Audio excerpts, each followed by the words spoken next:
আসসালামু আলাইকুম। বাংলাদেশ ল অ্যালায়েন্সের আজকের আয়োজন স্বাস্থ্য নিরাপত্তা মেডিকেল এবং মেডিকেল জুরিসপ্রুডেন্স দপ্তরের অধীনে চিকিৎসা বিজ্ঞানে আইন বিজ্ঞানের প্রয়োগ অবহেলায় মৃত্যুতে কার দায় কতটুকু। আজকে উপস্থাপক হিসেবে আছি আমি জায়েদ বিন নাসের এবং আজকে আলোচক হিসেবে আছেন জনাব আব্দুন্নুর তুষার, চিকিৎসক এবং গণমাধ্যম ব্যক্তিত্ব, জনাব অনিকার হক, আইনজীবী, সুপ্রিম কোর্ট বাংলাদেশ, এবং তাকবীর হুদা, সমন্বয়ক, টর্ট ল প্রজেক্ট বাংলাদেশ। আপনাদের তিনজনকেই স্বাগত। আমি আসলে এটা একটু সাহস বা দুঃসাহস বলবো কিনা, তুষার ভাইয়ের সাথে কিংবা অনিক ভাইয়ের সাথে উপস্থাপনায় বসা, অন্তত গণমাধ্যমে এবং উপস্থাপক হিসেবে দুজনেরই জাতীয়ভাবে অত্যন্ত খ্যাতি আছে, কিন্তু আমার কলেজের বড় ভাইয়ের সুবাদে এই দুঃসাহসটা দেখেই ফেললাম। তো প্রথমে আমি আর কথা বাড়াবো না, আমি প্রথমে যদি একটু তুষার ভাইয়ের কাছে আসি, যে তুষার ভাই আপনি যদি একটু বলতেন যে চিকিৎসা বিজ্ঞানে আইন বিজ্ঞানের প্রয়োগ সম্পর্কে বা বাস্তবে আপনার অভিজ্ঞতার আলোকে আইন বিদ্যার প্রয়োগ।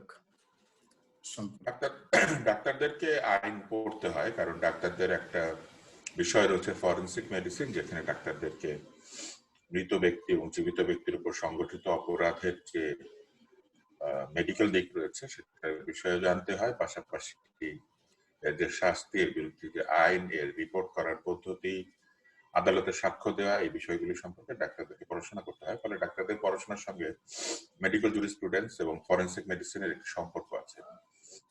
মেডিকেল জুরিসপ্রুডেন্স মূলত পড়তে হয় যে দেশে ডাক্তার ডাক্তারি করছেন সেই দেশের আইনগুলি জানতে হয়। পাশাপাশি আন্তর্জাতিক যত আইন রয়েছে ডাক্তারদের বিষয়, সেইগুলি বিষয় একটা সাধারণ ধারণা নিতে হয়। যেমন একজন ডাক্তার পৃথিবীর কোথায় কোথায় চিকিৎসা করতে পারবেন, ডাক্তারের অধিকার কি, ডাক্তারের বিরুদ্ধে মামলা হলে ডাক্তার কি করবেন, ডাক্তার নিজে মামলা করতে গেলে কি করবেন, এই বিষয়গুলি আসলে জানবার কথা। যদিও আমাদের মেডিকেল কলেজগুলিতে এই বিষয়গুলি সেইভাবে পড়ানো হয় না, যতটা বেশি পড়ানো হয় পয়জনিং কিংবা টক্সিসিটি কিংবা রেপ কিংবা এই ধরনের অপরাধ এবং তার জন্য ডাক্তারের যে দায়, সেই বিষয়গুলি সম্পর্কে পড়ানো হয়। পাশাপাশি পোস্টমর্টম করার যে নিয়ম, এটাও ডাক্তারদেরকে শেখানো হয়।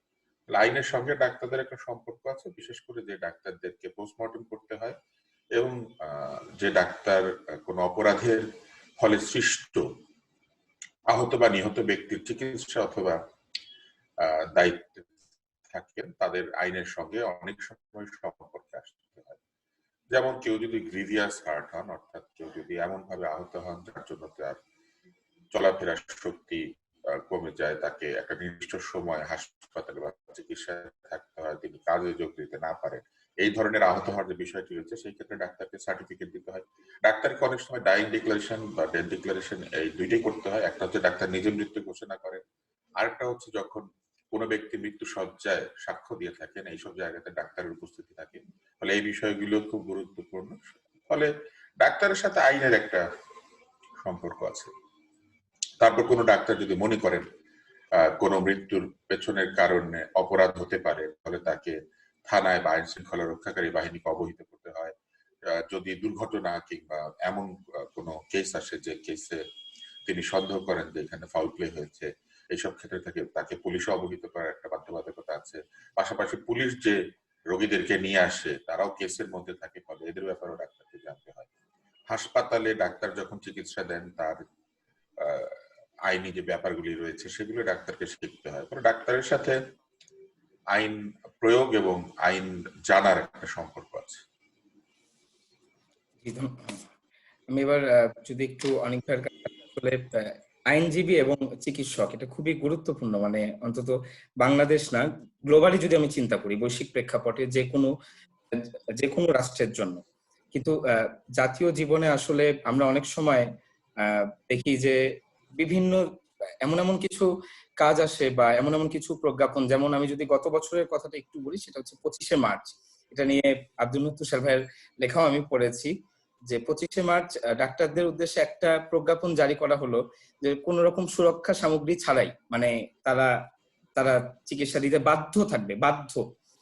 আর আসলে ডাক্তারদের যদি আমরা সুরক্ষা দিতে না পারি, হয়তোবা সাময়িকের জন্য কিছু মানুষ সেই সময় একরকম সেবা পেলেন, কিন্তু তার পরবর্তীতে ডাক্তাররা যখন আবার আক্রান্ত হয়ে যাচ্ছেন, তার পরবর্তীতে দীর্ঘমেয়াদে তো আসলে জাতিকেই সাফারিংটা বিয়ার করতে হবে, অর্থাৎ জাতিকেই ভুগতে হবে। তো এই যে আপনার মাঝে মাঝে এরকম হঠকারী সিদ্ধান্ত, কিছু ক্ষেত্রে আবার দেখি যে আমরা পরবর্তীতে সিদ্ধান্তগুলো বাতিল করা হয়, এই সমস্ত প্রজ্ঞাপনগুলো বাতিল করা হয়, কিন্তু এরকম হঠকারী, উদ্ভট এবং যেটা আমি বলবো যে সম্পূর্ণ অপেশাদারী এবং যেটার মধ্যে দূরদৃষ্টিতার ন্যূনতম লেশ মাত্র নাই। তো এই সমস্ত ব্যাপার আসলে মানে এটার কারণটা কি, এবং মানে আপনার দৃষ্টিতে আমি যদি জানতে চাই যে এটার কারণটা কি, এবং মানে এই রাজনৈতিক জ্ঞানের সীমাবদ্ধতা এবং অপেশাদারিত্ব, মানে এটা থেকে উতরে যাওয়ার উপায়টাও যদি বলতেন কারণ পাশাপাশি। আমি যদি 25শে মার্চের ঘটনাটা নিয়ে যদি বলি, প্রথমত যেটা হলো যে আমার কাছে যেটা মনে হচ্ছে ব্যক্তিগতভাবে, পরে যে আমরা অ্যাকচুয়ালি মোটেই প্রিপেয়ার্ড ছিলাম না এই কোনো কিছুর জন্য। কিন্তু তখন কোনো না কোনো ভাবে তো কিছু একটা করে আমাদের কি বলবো, স্বাস্থ্য মন্ত্রণালয়কে একটা করতে হবে। তো তারা বলে দিলেন যে ডাক্তাররা যে যে অবস্থাতে আছেন অবশ্যই তারা সেবা দিবেন। এবং ওখানে যে তখন যে করোনার যে বা কোভিড এর যে সিচুয়েশনটা ছিল, পুরো বিষয়টা তাদের, আমার মনে হয় যে স্বাস্থ্য মন্ত্রণালয়ে যারা আমলারা রয়েছেন তারা তখনও এটার ভয়াবহতাটা একবারেই বুঝে উঠতে পারে বা কি করলে কি করা যায়। সো পিপিই থেকে শুরু করে কোনো কিছু না করে তারা বলে দিলেন। এখন ওয়ার্স জিনিসটা যেটা হচ্ছে, এটাতে আই এম শিওর যে তুষার ভাই will actually agree with me, যে আমাদের এই স্বাস্থ্য মন্ত্রণালয়ে যারা এই অ্যাডমিনিস্ট্রেটিভ ডিসিশন গুলো নিচ্ছেন তাদের মধ্যে মেডিকেল সায়েন্সের ব্যাপারে কয়জনা অ্যাকচুয়ালি দে নো যে হোয়াট মাইট হ্যাপেন, এটার জন্য যে দূরদর্শিতার প্রয়োজন পড়ে সে বিষয়ে কয়জনা আছেন, মানে মেডিকেল সায়েন্স অনুযায়ী তারা হতে পারেন, তারা তাদের নিজেদের বিষয়ে অনেক প্রাজ্ঞ, তারা বিসিএস দিয়ে ক্যাডার হয়ে এখানে এসছেন, বাট ডাক্তারদের মধ্যে থেকেও কিন্তু অনেকে রয়েছে, কিন্তু এখন পর্যন্ত কিন্তু আমরা কোনো স্বাস্থ্য সচিব বোধহয় পাইনি যিনি অ্যাকচুয়ালি ডাক্তার ছিলেন, যিনি অ্যাকচুয়ালি ডাক্তারদের অবস্থাটা বুঝে একটা অর্ডার দিতে পারতেন সেখানে, যে yes this is what is needed for the doctors. ডক্টররা পেশেন্ট দেবে, তারপরে পেশেন্ট বাঁচবে, বা যদি ডক্টরই না বাঁচে তাহলে পেশেন্ট দেখবে কে, বা পেশেন্টদেরকে অ্যাকচুয়ালি ট্রিটমেন্টটা দিবে কে। সো এই জিনিসটাতে একটা বিশাল গ্যাপ থেকে গিয়েছিল সেই মুহূর্তে আমার মনে হয়। But hats off to basically most of the doctors in Bangladesh, যে তারা even in this pandemic situation তারা প্রথম দিকে যেভাবে অনেকেই করেছেন, যেমন আমি আমার এক বন্ধুর বাবাকে জানি, যিনি যখন এই প্যান্ডেমিক শুরু হল তিনি তার মানে আমার বন্ধুর যে ছিল কি বলে আপনার রেইনকোট ছিল, সেই রেইনকোটটাকে টেম্পোরারি বানিয়ে উনি ওখানে রেগুলার পরে যেতেন এন্ড সার্ভিস দিয়ে এসেছেন। So they have coped in their own way. এটা থেকে মানে কি বলবো, বের হয়ে আসার উপায় যদি জিজ্ঞেস করেন, that is very difficult to for me to say, but I can only suggest যে এই টাইপের ডিসিশন গুলো, এগুলো কিন্তু একদিনের নেওয়া ডিসিশন, এগুলো একটা লং টার্ম প্ল্যানিং এর ব্যাপার। আর লং টার্ম প্ল্যানিং এ যখনই চলে আসবে সবাই যারা এটার মধ্যে ইনভলভ থাকবে, অর্থাৎ নট অনলি যে আমাদের সেক্রেটারি সাহেবেরা বসে, যাদের বেসিকলি একটা হসপিটাল কিভাবে রান করতে হবে বা একটা ডাক্তারদের কি কি ফেস করতে হবে, পেশেন্টদের কি করতে হবে, এগুলো সম্পর্কে আইডিয়া না থেকে তারা যদি এভাবে ডিসিশন দেন, এরকম জিনিস হতে থাকবে। So they need to have a basically একটা হোলিস্টিক টিম, যেখানে প্রত্যেকটা সেক্টর, মানে প্রত্যেকটা সেক্টর বলতে আমি মিন করছি যে ডিসিশনটা নেবে, স্টেক হোল্ডার যারা, স্টেক হোল্ডাররা যারা আছেন তাদের কাছ থেকে আইডিয়া নেব। শুধু স্টেক হোল্ডার মানে কি, যে এখন ডাক্তার বলতে একজন জাস্ট সিম্পল ডাক্তার হলে হবে না, যার ওই পার্টিকুলার প্যান্ডেমিক টাইপের এই সিচুয়েশনটাকে ফেস করার জন্য কি করতে হবে সেটার উপরে যাদের জ্ঞান আছে তাদের সাথে নেই। আমাদের একটা প্রবলেম ছিল, যদি এটা আমি বলি, যে বাংলাদেশে যে কোনো সায়েন্টিফিক কোনো কিছু হলে আমরা সবসময় দেখতাম যে জামিলুর রেজা চৌধুরী স্যারকে ইউজ করা হচ্ছে। হি ওয়াজ আ ব্রিলিয়ান্ট পার্সন, যার সবকিছু সম্পর্কে অনেক বিষয় আইডিয়া ছিল। এখন মানে ওই যে কোনো কমিটি করলেই জামিলুর রেজা স্যারকে দিলে কিন্তু আবার উনি একসময় বলতেন যে আমাকে দিচ্ছে এই কাজ করার জন্য, আমার তো কোনো আইডিয়া নেই এই বিষয়ে, এটার জন্য এখন আমাকে নতুন করে আবার পড়াশোনা করতে হচ্ছে। তো আমাদের স্পেশালাইজড আইডিয়া গুলোকে যাদের রয়েছে তাদেরকে আইডেন্টিফাই করে তাদের সাথে কথা বলে যদি এই ডিসিশন গুলো নেয়, probably that will be in a much better shape. But I am afraid যে এটা আদৌ কখনো করা হবে কিনা।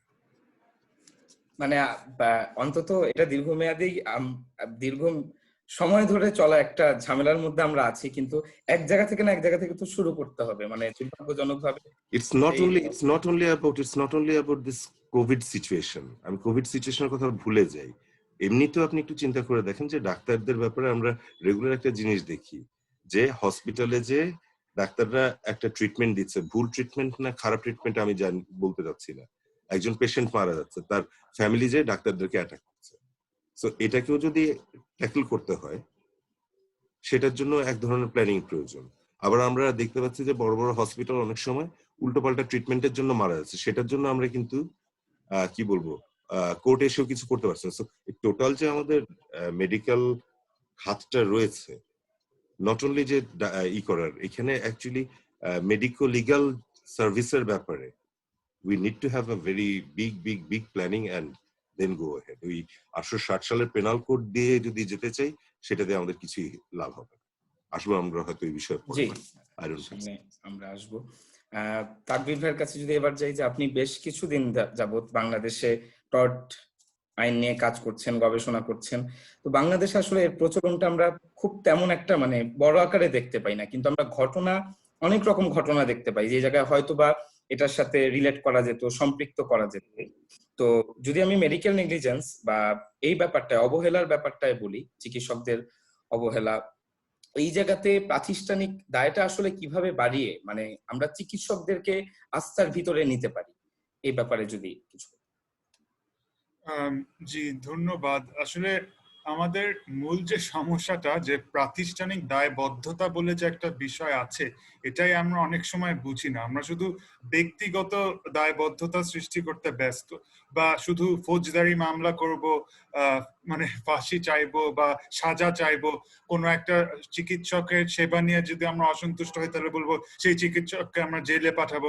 কিন্তু আসলে মানে if we take a step back, আসলে গোড়ায় যে গলদটা, সেটা তো আসলে আমি মনে করি না পেশেন্টেরও দোষ বা না চিকিৎসকেরও দোষ। এমন হতে পারে যে চিকিৎসক কোনো এক ভুল করেছে, কারণ সেই প্রতিষ্ঠান তাকে এত পরিমাণ চাপের উপর রেখেছে বা এত পরিমাণ আনফেয়ার একটা ওয়ার্কিং কন্ডিশন ইম্পোজ করেছে, যে সে তখন তার সেবাটা যত মানে সে মানে as a health care provider, উনি যে উনার যে ক্যাপাসিটিটা আছে, উনি ইনক্যাপাসিটেটেড হয়ে গেছে। ধরেন টানা যদি 12 ঘন্টা মানে একটা সার্জারির পর আরেকটা সার্জারি করতেই হয়, বিকজ মানে প্রতিষ্ঠানটা is so profit driven that they only believe যে কত টাকা কত কম সময়ের মধ্যে বানানো যায়। এটা শুধু চিন্তা না, আমাদের ইয়েদেরও এরকম চিন্তা। ধরেন আমরা যদি ট্রান্সপোর্ট সেক্টরেরও অবস্থা দেখি, মানে দ্যাটস হাউ কর্পোরেশনস অপারেট। একটা দেশে বা একটা দুনিয়াতে যেখানে শুধু প্রফিট, শুধু লাভের উপরই যদি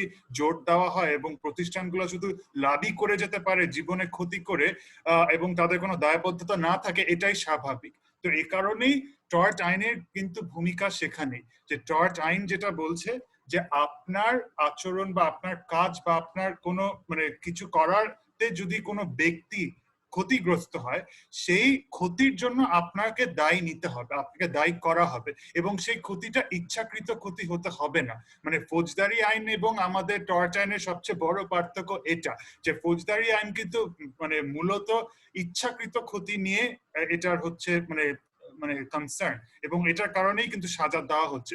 তখন মানুষ তো মানুষকে বা প্রতিষ্ঠান তো মানুষকে শুধু ইচ্ছাকৃত ভাবে ক্ষতি করতে পারে না, অনিচ্ছাকৃত ভাবেও ক্ষতি করতে পারে। তো আমরা যদি শুধু ক্ষতি মানে ইচ্ছাকৃত ক্ষতির জন্যই শুধু বিচার চাই, শুধু সাজা চাই, তাহলে অনিচ্ছাকৃত ভাবে যে ক্ষতিগুলো হয়, যেরকম নেগলিজেন্স, গাফিলতির কারণে যদি জীবন যায়, সেই জন্য তাহলে বিচার কখনোই পাওয়া যাবে না। এবং এটার জন্য বিচার চাওয়ার স্থান কিন্তু ফৌজদারি আইন নয়, কারণ অনিচ্ছাকৃত ভাবে যে ক্ষতিটা করা হয়, সেটার স্থান, বিচার চাওয়ার স্থান হচ্ছে টর্ট আইন। এবং কার বিরুদ্ধে বিচার চাওয়া হবে, সেটা হচ্ছে প্রতিষ্ঠান, কারণ প্রতিষ্ঠানের সেই দায়িত্বটা আছে। তো এখানে তাহলে বড় মানে মেডিকেল নেগলিজেন্সটা টর্ট আইনটাতে আমাদের মানে আমরা যখন বলি যে হ্যাঁ একটা মানে মেডিকেল নেগলিজেন্স থাকা উচিত, অনেকে মনে করে যে আমরা বলছি যে তার মানে আমরা এখন চিকিৎসকদেরকে আদালতে নিয়ে দৌড়াদৌড়ি করবো, যে আপনি আমার মন মতো চিকিৎসা দেন নাই, এখন আপনাকে নিয়ে আমি আদালতে হাজির করবো।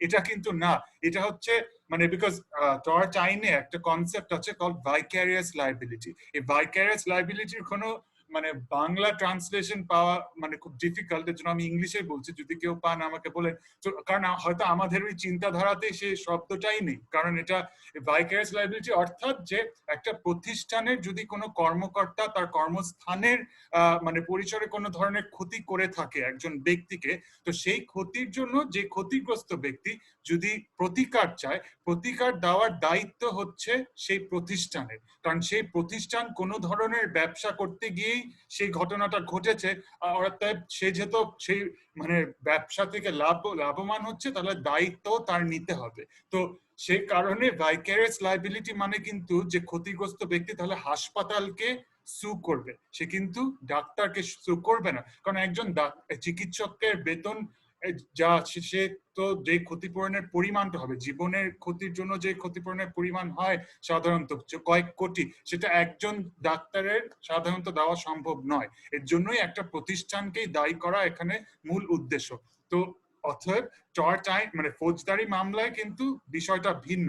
তো আপনি কিন্তু একটা প্রতিষ্ঠানকে ফৌজদারি মামলায় যতটুকু মানে দায়ের করার সুযোগটা খুবই সীমিত, খুব মানে তাকে তো আর জেলে ভরতে পারবেন না, তাকে আপনি খুব বেশি হলে জরিমানা দিতে পারবেন। কিন্তু এই কারণেই টর্চ আইনে মেডিকেল আমরা যখনই প্রতিকার চেয়েছি টর্চ মানে মেডিকেল নেগলিজেন্সের জন্য, আমরা দেখি যে একজন ব্যক্তি আরেকজনের ডক্টরের বিরুদ্ধে ফৌজদারি মামলা করছে, সেখানে কখনোই বিচার হবে না। কারণ অনেক মানে মেডিকেল নেগলিজেন্স তো অনিচ্ছাকৃত ভাবে একটা ক্ষতি করা, ওটার বিচার কখনোই ফৌজদারি ব্যবস্থায় হবে না, ওটা টর্চ আইনেই হতে হবে এবং এটা প্রতিষ্ঠানের বিরুদ্ধে মামলা করে হতে হবে। তো এই বিষয়গুলো নিয়ে আমাদের আরেকটু দীর্ঘ আলোচনা হওয়া দরকার, যেটা ডাক্তাররাও না মনে করে যে মানে টর্চ আইন মানেই যে আমাদের এখন সারাদিন আদালতে দৌড়াতে হবে, বা পেশেন্টরাও যাতে জানে যে এখানে কিন্তু মানে মূল দায়িত্ব হচ্ছে প্রতিষ্ঠানের, এবং ভাইকারিয়াস লায়াবিলিটি বলে একটা ডক্ট্রিন আছে যেটার অধীনে তারা প্রতিষ্ঠানের বিরুদ্ধে মামলা করতে পারবে। তো এই দুইটা মিসকনসেপশন যদি আমরা ক্লিয়ার করতে পারি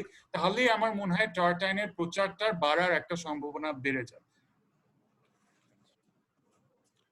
জি, আমি তুষার ভাই কি এই প্রসঙ্গে কিছু বলবেন? আপনার যদি কোনো মন্তব্য বা কিছু থেকে থাকে, আপনার ডিভাইসটা একটু আনমিউট করতে হবে। শুনতে থাকি, একবারই বলি। আচ্ছা, শেষ ডাক্তার হয়েছে। ডাক্তার নিয়ে যদি কথা হয় এবং ডাক্তারের কর্তব্য কর্মে অবহেলা অথবা অবহেলাজনিত কারণে কারো ক্ষতি, এই বিষয়গুলি নিয়ে যদি আলোচনা হয় তাহলে এ কথা আমাকে বলতেই হবে যে প্রচলিত যে আইনগুলি রয়েছে সে আইনগুলি কোনোভাবেই রোগীর প্রতিও বান্ধব নয়, ডাক্তারের প্রতিও বান্ধব নয়। কেননা বুঝতে হবে যে যে আইনের অধীনে আমরা এই আইনের প্রয়োগ করব বা বিচারালয়ে যাব, এই আইন যখন তৈরি হয়েছে তখন মেডিকেল শাস্ত্র টিকা কি জিনিস সেটাই জানতো না, এবং আজকে যে যে করোনা টিকা দেওয়া হচ্ছে এটা জানতো না, আইসিইউ কি জিনিস সেটা জানতো না, জীবন রক্ষাকারী ঔষধ কি জিনিস সেটা জানতো না। এরকম অসংখ্য ডাক্তারি বিদ্যার বিভিন্ন বিষয় রয়েছে যেগুলি যে আইনের অধীনে আমরা এখন কাজ করি সে আইন তৈরি হওয়ার সময় ছিল না।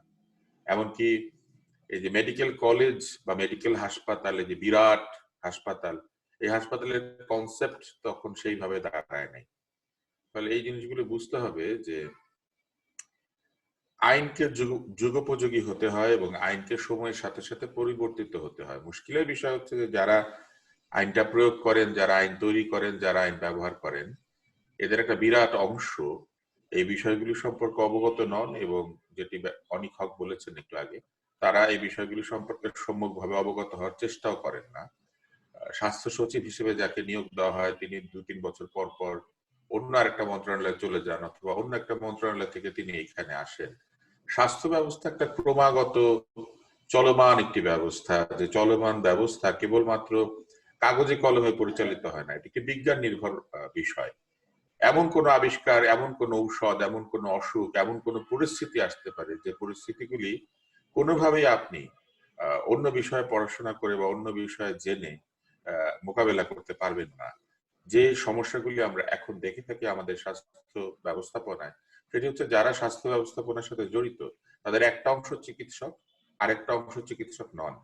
চিকিৎসক হতেই হবে এমন কোনো কথা কিন্তু নাই স্বাস্থ্য ব্যবস্থাপক হতে গেলে, কিন্তু স্বাস্থ্য ব্যবস্থাপনা নিজে একটা স্বতন্ত্র বিষয়, এবং এই বিষয়ে লেখাপড়া থাকাটা অথবা এই বিষয়ে প্রশিক্ষণ থাকাটা বা এই বিষয়ে ক্রমাগত জানার বিষয়টা কিন্তু থাকতে হবে। স্বাস্থ্য ব্যবস্থাপনা একটি science, health management, health service management, health system management, এটা একটা বিজ্ঞান, এটা ব্যবস্থাপনার একটা অংশ। স্বাস্থ্য ব্যবস্থাপনা এই জন্য বেশি গুরুত্বপূর্ণ যে এর সঙ্গে মানুষের জীবন, মানুষের জীবিকা, মানুষের সুস্থভাবে বেঁচে থাকা, মানুষের জীবনের গুণগত মান বা কোয়ালিটি অফ লাইফ ডিপেন্ড করে। আপনার পরিবারে যদি একজন পক্ষাঘাতগ্রস্ত মানুষ থাকেন, অর্থাৎ প্যারালাইজড মানুষ থাকেন, অথবা আপনার পরিবারে যদি একজন ডিমেনশিয়া আছে, তিনি সব ভুলে গেছেন, ভুলে যান, এমন রোগে আক্রান্ত একজন ব্যক্তি থাকেন, অথবা আপনার পরিবারে যদি একজন চলৎশক্তি রোহিত দুর্ঘটনায় আক্রান্ত, হাত পা কেটে গেছে বা এরকম একজন মানুষ থাকেন, সেই পরিবারকে কিন্তু একটা বিরাট সময় বা একটা আর্থিক ব্যবস্থাপনা বা কিছু বিনিয়োগ সেই মানুষটির পেছনে করতে হয়। ফলে একটি পরিবারকেও এই স্বাস্থ্য ব্যবস্থাপনা নানাভাবে প্রভাবিত করে। আমি শুধু একটা উদাহরণ দেই, ধরা যাক আপনার পরিবারের কোনো একজন ব্যক্তির ফিজিওথেরাপি দরকার, তিনি এই ফিজিওথেরাপি নেয়ার জন্য প্রতিদিন 10 কিলোমিটার যাতায়াত করতে হয়। তিনি প্রতিদিন যে ব্যথার জন্য ফিজিওথেরাপিতে যান, রাস্তায় সেই ব্যথাটা আবার নিয়ে ফেরত আসেন। এটা হওয়া কিন্তু সম্ভব। তার হয়তো গাড়ি নাই, তিনি হয়তো রিক্সায় যাতায়াত করেন, তার রিক্সার পেছনে হয়তো আবার একটা গাড়ি ধাক্কা দিতে পারে, কিংবা খানাখন্দে পড়তে পারে, রিক্সা উল্টে যেতে পারে, তিনি হেঁটে যেতে পারেন না, কিন্তু রাস্তা সেই রকম না যে তিনি একটা হুইল চেয়ার নিয়ে সোজা চলে যাবেন। ফলে ধরেন এই ব্যক্তির যতটুকু ব্যথা তিনি পেয়েছিলেন তার চেয়ে বেশি অসুস্থ হবেন তিনি ফিজিওথেরাপি নিতে গিয়ে, কারণ তাকে 10 কিলোমিটার যাতায়াত করতে হয়। গ্রামে একজন মানুষ যদি কোনো কারণে আক্রান্ত হয়, এই মানুষটির ফিজিওথেরাপি পাওয়ার ব্যবস্থা কি? ফলে এই যে স্বাস্থ্য ব্যবস্থাপনায় কত দূরত্বে আমার কোন কোন সেবাকে রাখতে হবে, কোন সেবাগুলি এসেনশিয়াল, কোন জায়গাতে কি ধরনের সেবা নিশ্চিত করতে হবে, এই বিষয়গুলো কিন্তু খুবই গুরুত্বপূর্ণ। ওনারা যেটা করেন, উপজেলা হাসপাতাল 30 বেড থেকে 50 বেড বানিয়ে দাও, জেলা হাসপাতাল 500 বেড থেকে 1000 বেড বানিয়ে দাও, মেডিকেল কলেজে 2000 বেড থেকে 5000 বেড করে দাও। ব্যাপারটা কিন্তু এরকম না। এটা তো কোনো জিয়াফতের খাওয়া না, কিংবা বিয়ের দাওয়াত না যে 2000 লোক খাওয়াচ্ছ, 5000 খাইয়ে দাও। এই 5000 আপনার ওখানে খেতে আসতে পারবে কিনা, এটাও তো একটা জানার বিষয় আছে। এই জন্য মেডিকেল সার্ভিসে ডিলে, অ্যাক্সেসিবিলিটি, এই বিষয়গুলি খুবই গুরুত্বপূর্ণ। আমার কাছে রোগী পৌঁছাতেই পারলো না, ফলে রোগী মারা গেল, এর দায়িত্ব ডাক্তার কেন নিবে?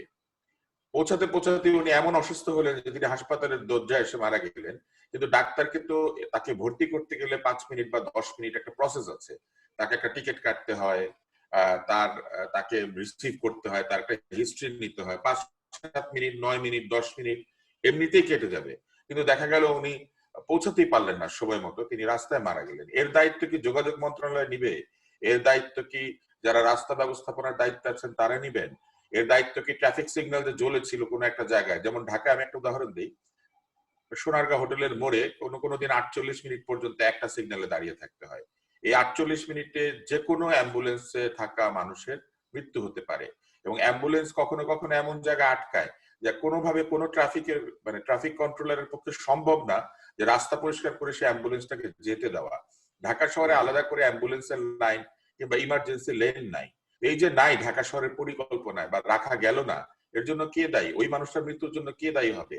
ট্রাফিকের সিগন্যাল, অ্যাম্বুলেন্স লেন না থাকা, কোনটা দায়ী হবে? আজকে যে টর্ট নিয়ে আলাপ করছেন, কোন প্রতিষ্ঠানের বিরুদ্ধে আপনি মামলা করবেন?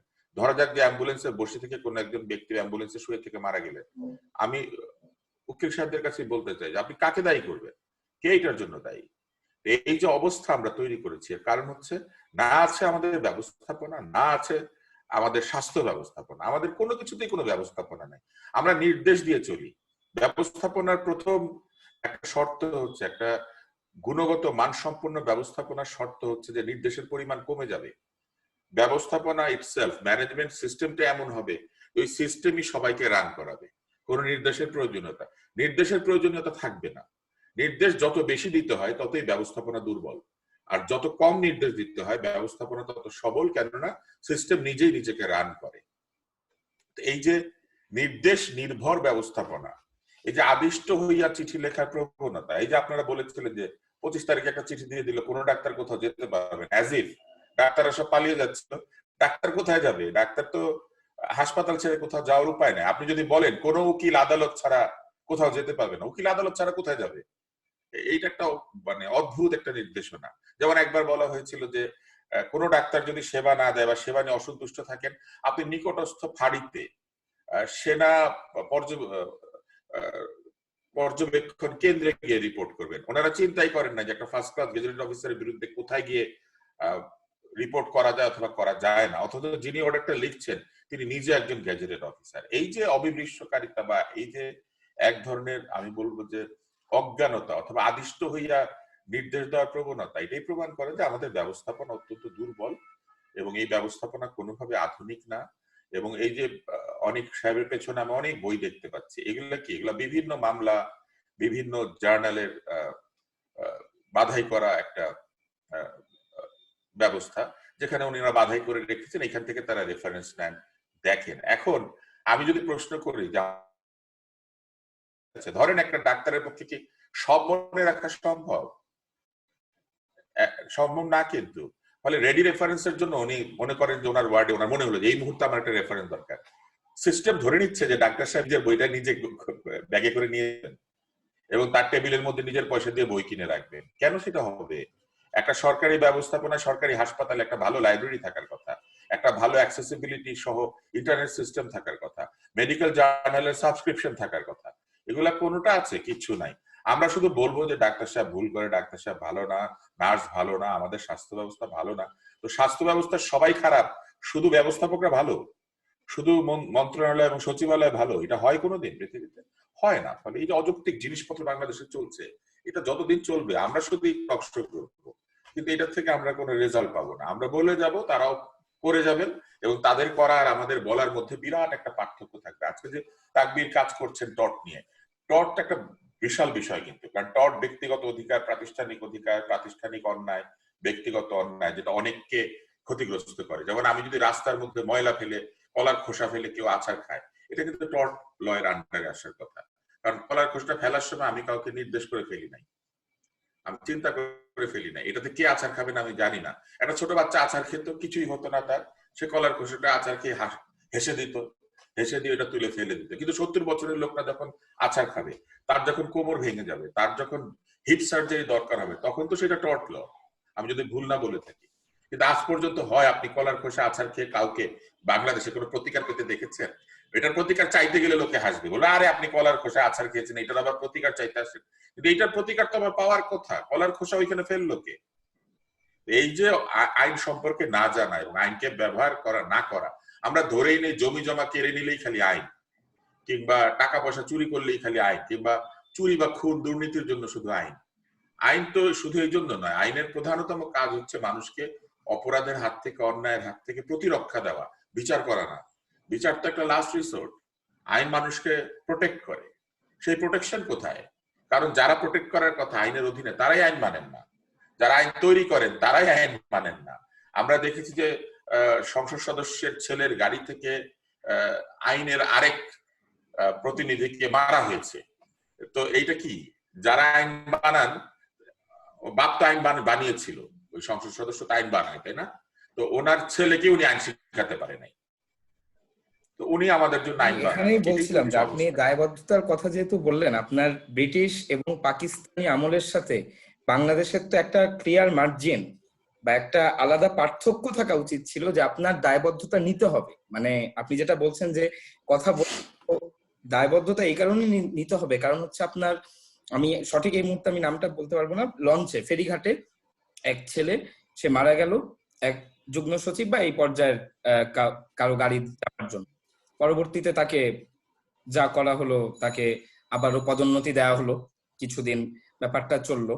কিন্তু এই যে দায়বদ্ধতার জায়গা, আমি এবার যদি আবার চিকিৎসা ক্ষেত্রে ফিরে যাই, সেটা হচ্ছে ইন্টার্ন চিকিৎসক, আপনাদের যারা উত্তরসূরি, তুষার ভাই, আপনাদের উত্তরসূরিরা মাঝে মাঝেই আমরা দেখি যে অনেক সময় চিকিৎসকরা থাকেন না, ইমার্জেন্সি কেয়ারটা অনেক সময় ইন্টার্ন চিকিৎসকরা দিয়ে থাকেন, কিন্তু উনাদেরও নিশ্চয়ই যৌক্তিক কিছু ব্যাপার স্যাপার থাকে, কিন্তু যার ফলে উনারা, আমরা প্রায় সময়ই যেটা সংবাদে শিরোনাম হয় যে তারা চিকিৎসা দেওয়া থেকে কর্মবিরতি। তো আসলে এই জায়গাটার সমাধানটা কি? মানে আমি যেটার সাথে কোনোভাবেই সম্পৃক্ত না, বরঞ্চ আমি হয়তোবা তার আন্দোলনে একাত্মতা পোষণ করতাম এবং আমি কোনোভাবে সেই সময় চিকিৎসা নিতে গেলাম, কিন্তু সেই জায়গাতে আমি চিকিৎসা পাচ্ছি না, এবং যার ফলে মৃত্যুর মতো ঘটনাও ঘটতে পারে এবং মানে অনেক বড় রকমের ক্ষতি হবার শঙ্কা থাকে। তো এই জায়গাতে আন্দোলন হিসেবে অন্য আসলে কোনো পন্থা আপনি আপনার সাজেস্ট? প্রথমত যে বিষয়টি, সেটি হচ্ছে যে ধর্মঘটের অধিকার সকলের আছে। এটা এমনকি কলকাতা হাইকোর্ট পর্যন্ত 2016 সালে একটা মন্তব্যে এই কথাটা বলেছেন যে ধর্মঘট করা বা না করা মানুষের অধিকারের মধ্যে পড়ে, এটার উপর জোর খাটানো যায় না। এই মন্তব্যটা তারা বলেছেন একটা জনস্বার্থ মামলার শুনানিতে। এটা কিন্তু আমাদের সাংবিধানিক অধিকার। আমরা যদি মনে করি যে আমরা আমাদের অধিকার অনুযায়ী আমরা কোনো প্রতিকার পাচ্ছি না, আমরা সেই অধিকারের অর্জনের জন্য আমরা কর্মবিরতি করতে পারবো, সেটা যে কোনো মানুষ করতে পারে। এখন প্রশ্ন হচ্ছে যে শুধু ডাক্তার ধর্মঘট করলেই কি মানুষের জীবনহানি হয়, বা শুধু ডাক্তার কাজ না করলেই কি মানুষের জীবনহানি হয়? মানুষের জীবনহানি হওয়ার জন্য আরো বহু সার্ভিস আছে, যে সার্ভিসগুলিতে জীবনহানি হতে পারে। ইন্টার্ন চিকিৎসকদের ধর্মঘট খুব একটা হয় না, এবং চিকিৎসকরা তো ধর্মঘট করেন না, বহু বছর হয়ে গেছে। এই ধর্মঘটগুলির অধিকাংশটি ইমার্জেন্সি সার্ভিস খোলা থাকে, অর্থাৎ হাসপাতালে মৃত্যু পথযাত্রী রোগী আসলে তারা ঠিকই সেবা পান। মূলত এই ধর্মঘটগুলিতে জেনারেল ইনডোর সার্ভিস এবং আউটডোর সার্ভিস, যেটা অর্থাৎ প্রতিদিন টিকিট কেটে যে রোগীরা নানা ধরনের পরামর্শ নিতে আসেন, এদের সেবাটা বন্ধ হয়। ফলে জীবন সংহারী পর্যায়ে কখনোই এই ধর্মঘট যায় না। কিন্তু এই ধর্মঘটকে প্রতিহত করার যদি জন্য যায়, না, যদি তো এটা অ্যাজ ইফ এর তো কোনো বিষয় না, যদি তো অনেক কিছু হতে পারে। যদি তো মনে করেন এই যে আমরা এখন বসে আছি, আপনি যে বিল্ডিংটায় বসে আছেন, এইটা এখন ভেঙে পড়তে পারে। এখন যদি এটা ভেঙে পড়ে, এই কথা দিয়ে তো আলোচনা করা যাবে না। আমরা গত 20 বা 25 বছর বা 30 বছরের ইতিহাস যদি দেখি, বাংলাদেশের চিকিৎসকদের ধর্মঘটকে প্রতিহত করার জন্য রাজনীতিবিদ এবং ব্যবস্থাপকরা একটা খুবই চমৎকার পদ্ধতি হাতে নিয়েছেন। তারা সংবাদপত্রে নেগেটিভ রিপোর্ট ছাপতে শুরু করেন, এবং যে রোগী এমনিতেই হাসপাতালে এসে মারা যেত ধর্মঘট চলাকালীন সময়ে, সেই ব্যক্তিকে বলেন যে ডাক্তারের ধর্মঘটের কারণে রোগী মারা গেছে। যেন হাসপাতালে কোনোদিন কোনো রোগী মরে না। হাসপাতালে ডাক্তারের ধর্মঘটের জন্য রোগীর মৃত্যু হয়েছে কিনা এটা প্রমাণ করতে গেলে প্রমাণ করতে হবে যে এই হাসপাতালে গড়ে প্রতিদিন 25 জনের মৃত্যু হয়, কিন্তু ধর্মঘটকালীন সময়ে 35 জনের হয়েছে। এটা হচ্ছে একটা উপায় প্রমাণ করার জন্য। দ্বিতীয় উপায় হচ্ছে ইমার্জেন্সিতে এসে কোনো রোগী চিকিৎসা পায় নাই, দুর্ঘটনার রোগী, যাকে তাড়াতাড়ি রক্ত দিতে হবে বা যার তাড়াতাড়ি সার্জারি করতে হবে, সেটা না হওয়ার ফলে মারা গেছে, এটাকে প্রমাণ করতে হবে। সেটা না করে তারা বলেন যে হাসপাতালে রোগীরা এসে চিকিৎসা পাচ্ছে না। হাসপাতালে ধর্মঘট হইলে কোন রোগীরা এসে চিকিৎসা পান না? দিনের বেলায় যে রোগীরা আউটডোরে আসেন, খুজলি, পাচরা, অ্যাজমা, নানান ধরনের সমস্যা যেগুলি জীবন সংহারী পর্যায়ে নাই, এই রোগীরা সকালবেলা এসে হাসপাতাল থেকে ফেরত যায়। যে হাসপাতালগুলিতে ধর্মঘট হয়েছে এতদিন, খুবই কম, খুবই কম। সেই হাসপাতালগুলিতে ইন্টার্ন ধর্মঘট করা মানে কিন্তু হাসপাতালে কিছু যাওয়া আসার কথা না, কারণ ইন্টার্নরা হচ্ছেন ছাত্র। ইন্টার্নরা ওই হাসপাতালে চিকিৎসা দিতে যান না, ইন্টার্নরা চিকিৎসা শিখতে যান। এটা বুঝতে হবে।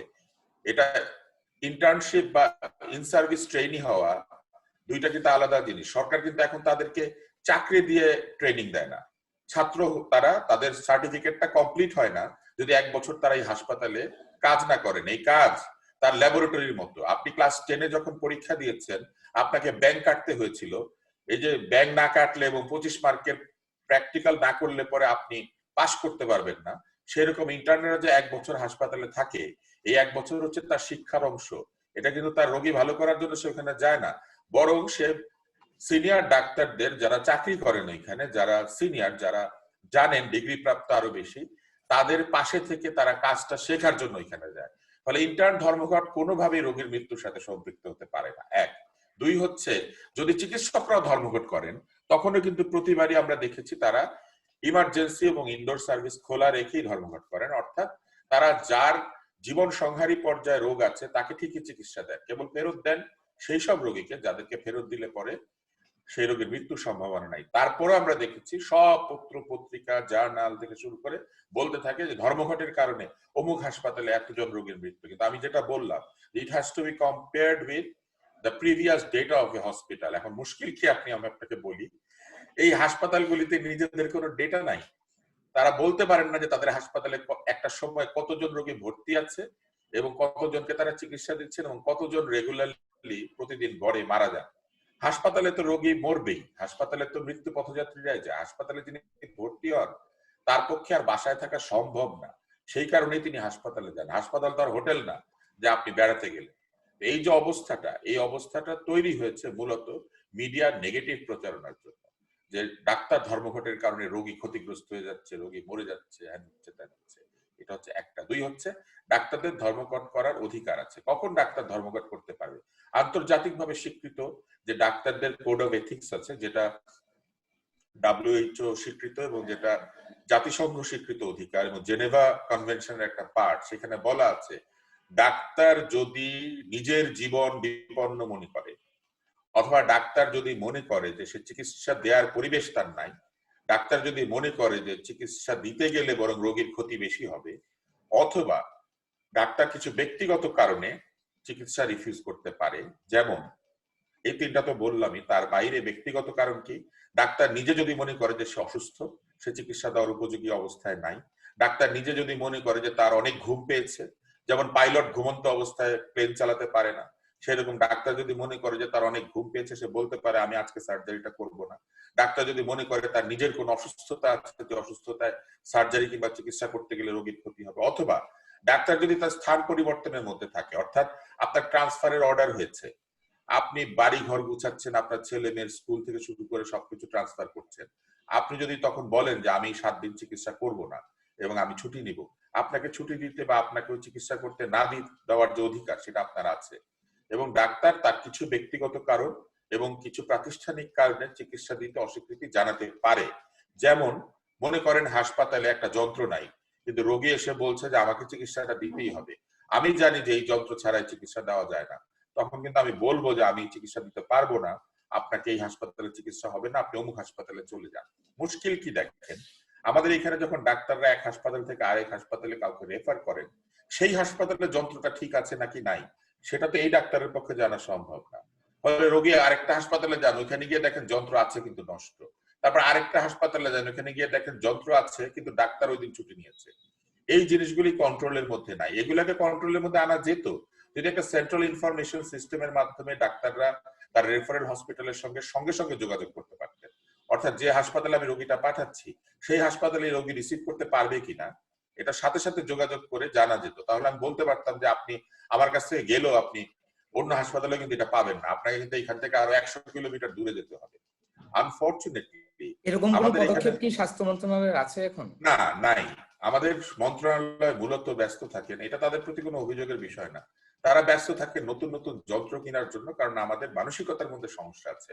আমরা মনে করি আধুনিক যন্ত্র কিনলে চিকিৎসা নিশ্চিত হয়।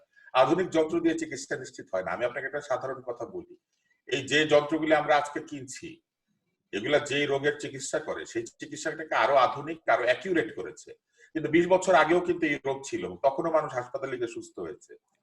চিকিৎসার জন্য প্রধান বিষয় হচ্ছে যে সুবিধা আপনি দিয়েছেন সে সুবিধা যেন সকলে পায়, এবং যিনি এই চিকিৎসাটা দিচ্ছেন তিনি যেন এই চিকিৎসা দেওয়ার জন্য যথেষ্ট পরিমাণে দক্ষ হন, এবং তার সাপোর্ট স্টাফ থেকে শুরু করে বাকি বিষয়গুলি যেন নিশ্চিত করা হয়।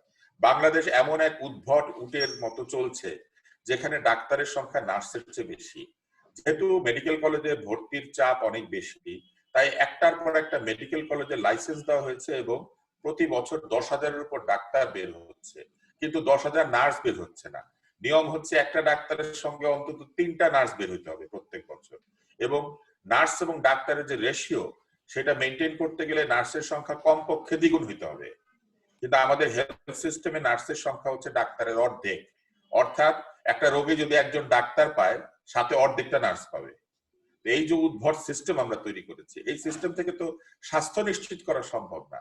গাল ভরা বক্তৃতা দেওয়া সম্ভব যে আমরা হ্যান করেছি ত্যান করেছি, প্রত্যেক উপজেলায় মেডিকেল কলেজ বানিয়ে দিয়েছি।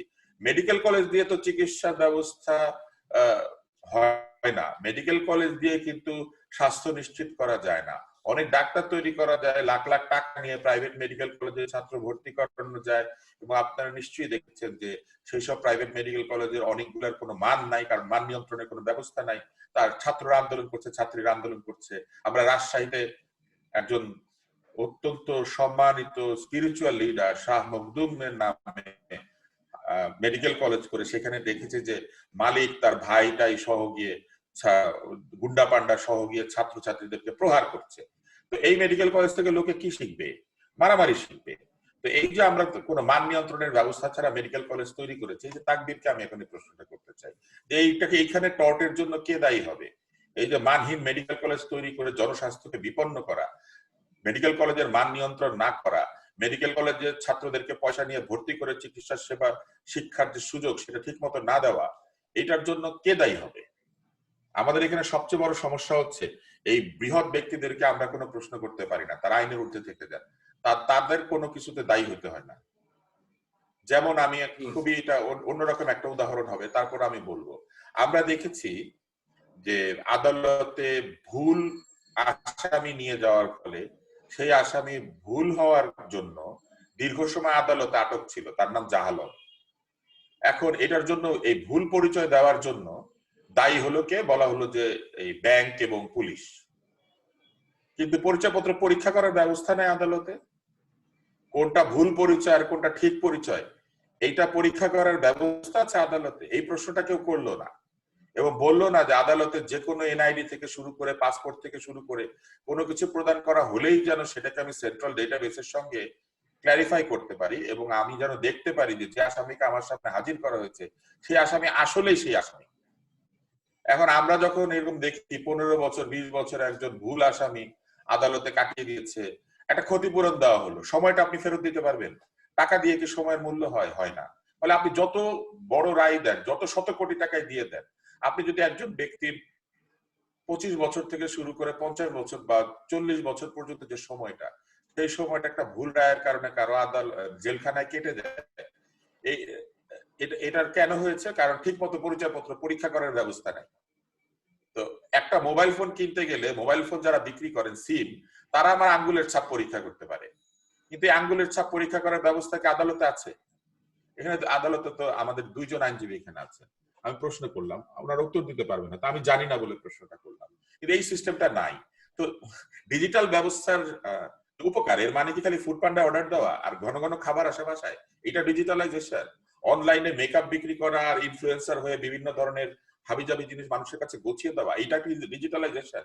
এখন আপনি বাসের টিকিট ডিজিটালি কাটতে পারেন না, এখন আপনি আঙ্গুলের ছাপ আদালত আপনাকে পরীক্ষা করতে পারে না, কারণ এখানে যন্ত্র নাই।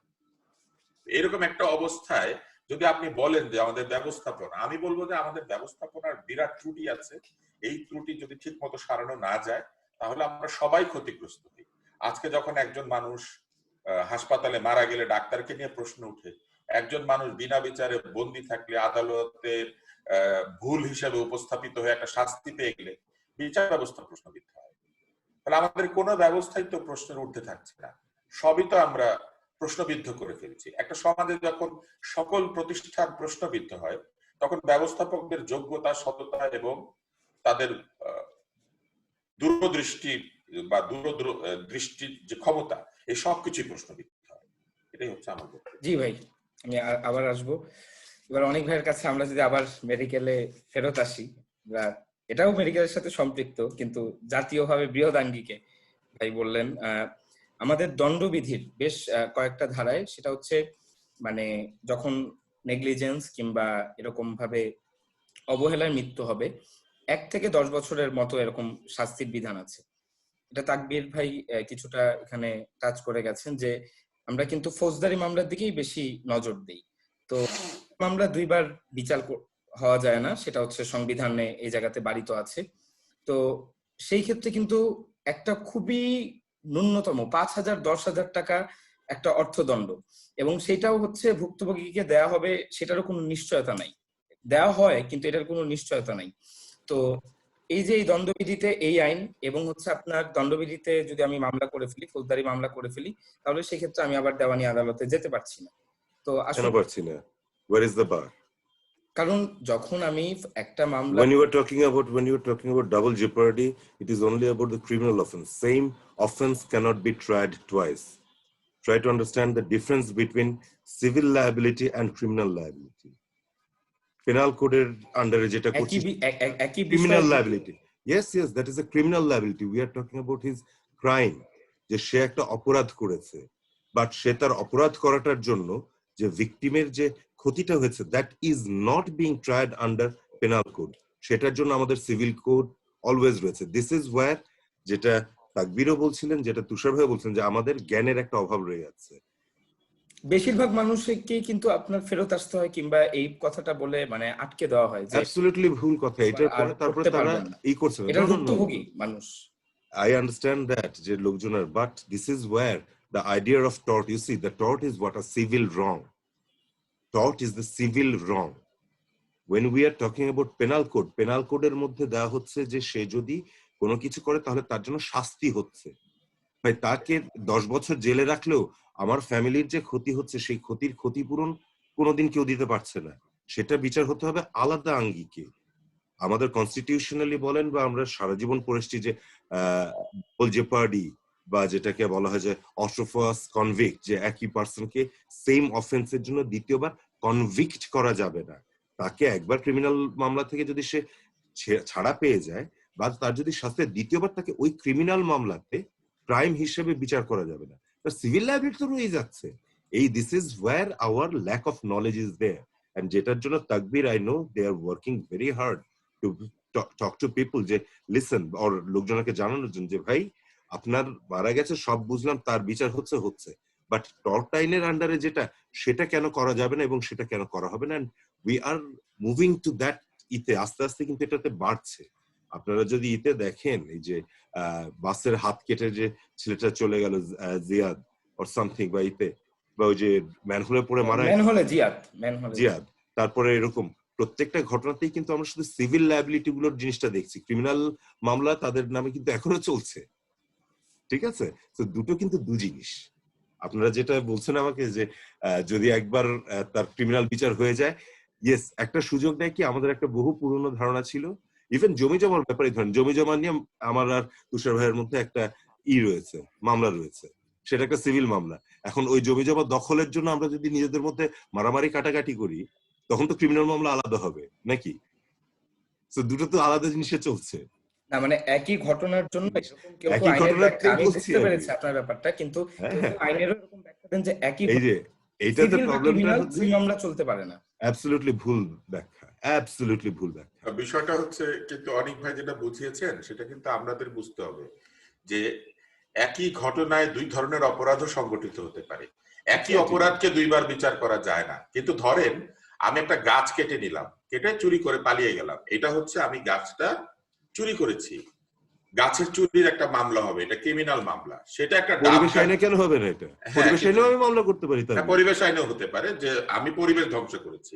শুধু তাই না, মনে করেন যে ওই গাছের ডাবের পানি খেয়ে দুইজন রোগী বেঁচে থাকতো এবং তারা ওই ডাব না পাওয়ার কারণে মারা গেল, এটাও কিন্তু একটা মামলা। এটা কিন্তু হত্যা মামলা হবে, চুরির মামলা না, যে ডাব গাছ কেটে নিয়ে উনি দুইজনকে মেরে ফেলেছেন।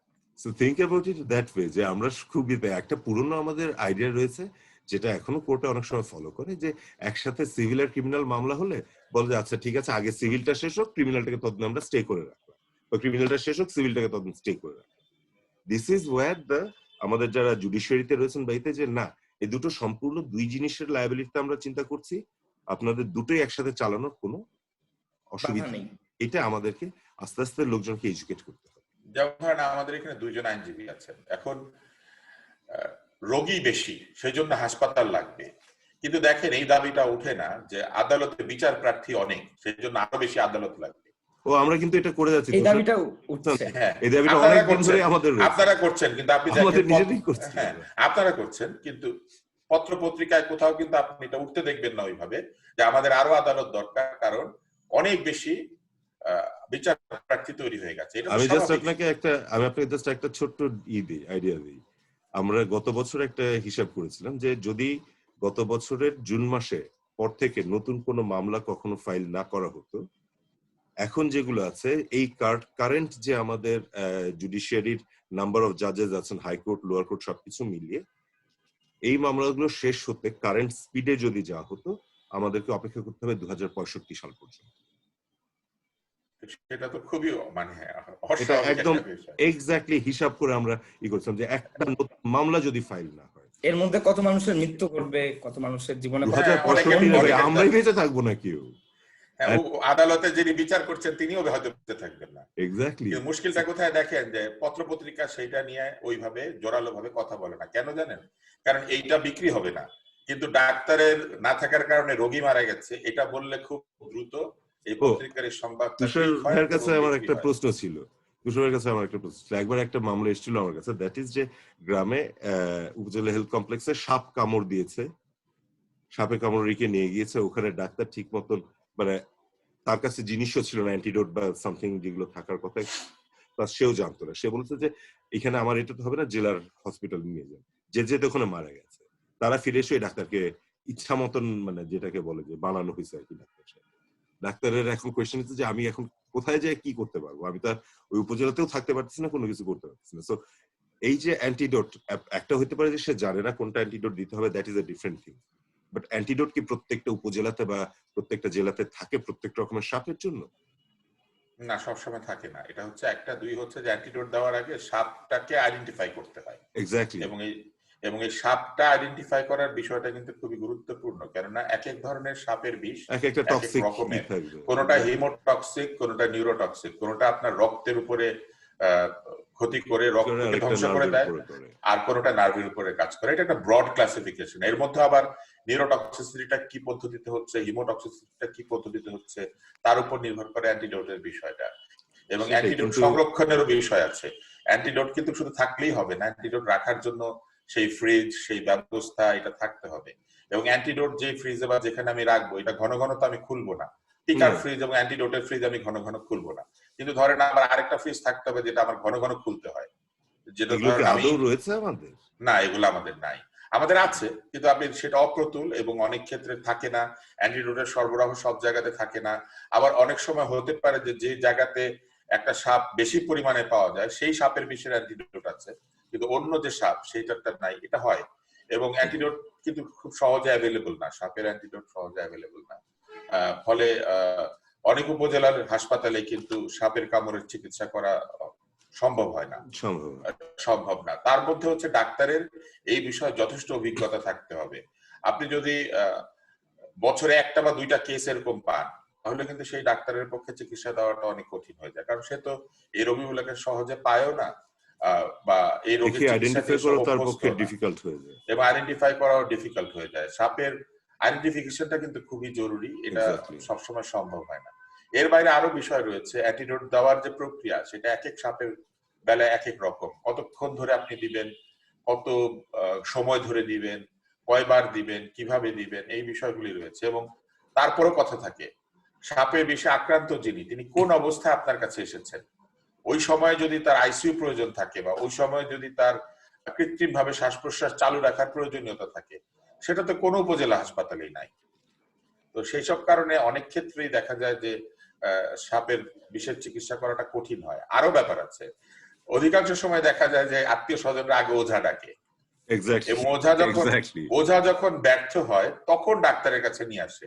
তখন রোগীর অবস্থা প্রায় যায়, কারণ এর মধ্যে সাপের বিন বাজানো হয়েছে, এর মধ্যে ওই জায়গাতে নানান ধরনের টোটকা অ্যাপ্লাই করা হয়েছে, কাটা হয়েছে ওই জায়গাকে, বিভিন্ন ধরনের তরি তরকারি বেটে ওইখানে লাগিয়ে দেওয়া হয়েছে। আমি তরি তরকারি বলি ফান করে, ভেজিটেবল জাতীয় জিনিসপত্র, কিন্তু তার মধ্যে আরো সমস্যা আছে।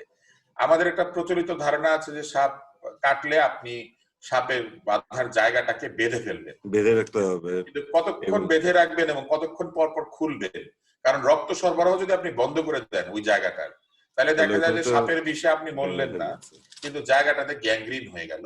রক্ত সরবরাহ বন্ধ থাকার কারণে আপনার হাত বা পা এটা পচে গেল, এবং পচে গিয়ে আপনি ওই পচন থেকে মারা গেলেন, সেটাও কিন্তু হতে পারে। ফলে এত সোজা না ডাক্তারি শিক্ষার ব্যাপারটা। আমাদের রোগীরা এবং আমাদের সাধারণ মানুষ মনে করেন যে ডাক্তারের কাছে যাব, উনি কয়েকটা বড়ি, কয়েকটা ওষুধ দিয়ে দিবেন এবং আমি সাথে সাথে ভালো হয়ে যাব। ব্যাপারটা কিন্তু এরকম না। এক একটা রোগের সেরে ওঠারও সময় আছে, চিকিৎসা দেওয়ারও একটা সময় আছে। এবং অধিকাংশ রোগী কি করেন, 7-8টা অ্যান্টিবায়োটিক খাওয়ার পর যখন তার অবস্থার উন্নতি হয় আরগুলা খান না, উনি ভাবেন উনি সেরে গেছেন। এবং এর ফলে যে অ্যান্টিবায়োটিক রেজিস্ট্যান্স তৈরি হচ্ছে বাংলাদেশে, কিছুদিন পরে দেখা যায় যে বাংলাদেশের মানুষের শরীরে কোনো অ্যান্টিবায়োটিক কাজ করবে না, তখন সাধারণ ইনফেকশনেও মানুষ মরতে শুরু করবে। তখন কিন্তু এই করোনা ভাইরাস হচ্ছে অনেক বেশি মানুষ মারা যাবে, এবং এটা অনেক বিরাট বিপদ, এটা নিয়েও কোনো সচেতনতা নাই। আচ্ছা আচ্ছা, আমি যদি তাকবীর ভাইয়ের কাছে আসি, যে টর্টের পাশাপাশি মানে এই মেডিকেল নেগলিজেন্স ইস্যুতে মানে আদালতের বাইরে সালিশ বা বিকল্প ভাবে বিরোধ নিষ্পত্তির ব্যাপারে আপনার মন্তব্য শুনতে চাচ্ছিলাম, যে এই ব্যাপারটা এই জায়গাতে মানে ইন্ট্রোডিউস করা যায় কিনা।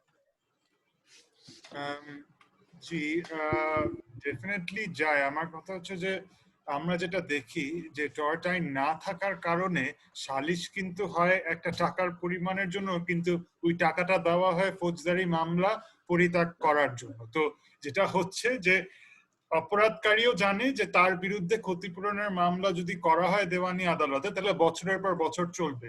তো সে তখন একটা অফার দেয় যে আমার বিরুদ্ধে যে ফৌজদারি মামলা করছো সেটা তুমি মানে উইথড্র করো, ওটার বিনিময়ে তোমাকে আমি অমুক টাকা দিব। এবং এখানে কিন্তু এরকম একটা কেস হয়েও ছিল, যে আমাদের একজন এমপির ছেলে অ্যাকিউজড হয়েছিল যে সে একজনকে মহাখালী ফ্লাইওভারের নিচে মেরে মানে hit and run case basically.